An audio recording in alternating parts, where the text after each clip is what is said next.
Ooty വ്ളോഗിന്റെ part 2 ആണ് ഈ video. ആദ്യത്തെ വീഡിയോ നിങ്ങൾ കണ്ടിട്ടില്ലെങ്കിൽ എന്തായാലും ബൊട്ടാനിക്കൽ ഗാർഡനും അതുപോലെ തന്നെ ഊട്ടി ട്രെയിനുമാണ് നമ്മൾ വിസിറ്റ് ചെയ്തിട്ടുണ്ടായിരുന്നത്. മൂന്നാമതായിട്ട് നമ്മൾ വിസിറ്റ് ചെയ്ത സ്ഥലമാണ് ദൊബ്ബപ്പെട്ടി. ഇതാണ് അവിടുത്തെ ഹയസ്റ്റ് പീക്ക് എന്നാണ് അവർ പറയുന്നത്. എന്തോ ഒരു സാധനം ഉണ്ടാക്കി വെച്ചിട്ട് ആവശ്യമില്ലാതെ 2-3 മീനിട്ട് ടോർച്ചർ ചെയ്യുന്നു. പിന്നെ ഞാൻ ഇവരെ ഫോട്ടോ എടുക്കാന്ന് പറഞ്ഞ ഒരു വീഡിയോ എടുത്തു. വാപ്പ അത് റിയൽ ഫോട്ടോഗ്രാഫർ കയറിയിട്ടുണ്ട്, ഫോട്ടോ എടുത്തു. വാപ്പക്ക് ഇങ്ങനെ സ്ഥലങ്ങളൊക്കെ ഫോട്ടോ എടുക്കണം, പക്ഷെ വാപ്പ അത് എവിടെ എടുത്തില്ല. പിന്നെ ഈ സ്റ്റെപ്പ് കയറി വരുമ്പോഴത്തേക്കും ഊട്ടിയിലെ തന്നെ 3-4 പ്ലേസസിലെ വ്യൂ പോയിന്റ് നമുക്ക് കാണാൻ പറ്റും. ഇവിടെ ഇങ്ങനെ 2-3 വിൻഡോ ആയിട്ട് വെച്ചിരിക്കും. ആ ഒരു വിൻഡോയിൽ കൂടെ നമുക്ക് പുറത്തോട്ട് കാണാൻ പറ്റുന്നത് ആ ഒരു പ്രദേശമായിരിക്കും.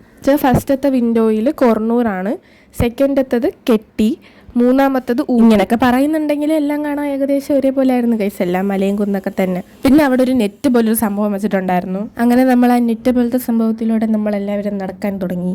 ഇങ്ങനെ തന്നെയുള്ളൊരു സ്റ്റെപ്പായിരുന്നു. നമ്മളത് ഇറങ്ങി പോയപ്പോൾ ഒന്നും അറിഞ്ഞില്ല, പക്ഷെ കയറി വന്നപ്പോഴാണ് ശ്വാസം മുട്ടിച്ചത്. പിന്നെ നമ്മൾ ആ സ്റ്റെപ്പെല്ലാം ഇറങ്ങി വരുമ്പോഴത്തേക്ക് ഒരു മനോഹരമായ വ്യൂ പോയിന്റ് നമുക്ക് കാണാം. പിന്നെ ഒരാൾ അതിൻ്റെ ഇടയ്ക്ക് ഭയങ്കര ഹെയർ ഒക്കെ ഫ്ലെക്സ് ചെയ്തുകൊണ്ടൊരു ഫോട്ടോ എടുക്കാൻ പറഞ്ഞ് ഞാനൊരു വീഡിയോ എടുത്തു കൊടുത്തു ഗൈസ്. പിന്നെ ഈ സ്ഥലം അത്യാവശ്യം പീസ്ഫുൾ ആയിരുന്നു ഗൈസ്. നമുക്ക് കുറച്ച് നേരം ഇരുന്ന് ഈ സ്ഥലമൊക്കെ കാണാൻ നമ്മൾ ഉമ്മയും വാപ്പയും ടൈം തന്നു. പിന്നെ ഞാൻ കുറച്ച് കഴിഞ്ഞ് നോക്കിയപ്പോഴത്തേക്ക് കാട്ടിൽ നിന്ന് ആരൊക്കെ ഇറങ്ങി വരുന്നു ഗൈസ്. എൻ്റെ വാപ്പ ഇരുന്ന സ്ഥലത്ത് നിന്ന് ഉമ്മ ഗോഡ്. പിന്നെ ഉമ്മക്ക് 2-3 എസ്തെറ്റിക് ആയിട്ടുള്ള ഫോട്ടോസൊക്കെ എടുത്തു കൊടുത്തു. പിന്നെ കാറിൽ ഇരുന്ന് വിശന്നപ്പോൾ എൻ്റെ ഉമ്മ കൊണ്ടുവന്ന ചിക്കൻ കറിയാണ് ഞാൻ കഴിച്ചത്. ചിക്കൻ കറി 3 ദിവസം ഇരുന്നിട്ട് ചീത്തയില്ല കേസ്. ഇതിന്റെ റെസിപ്പി എന്തായാലും. പിന്നെ ഇവിടെ നമ്മൾ പോയത് കോയമ്പത്തൂരിലോട്ടാണ്. ആ വീഡിയോ ഞാൻ ഇട്ടിട്ടുണ്ട്, എന്തായാലും കാണണം. ബൈ.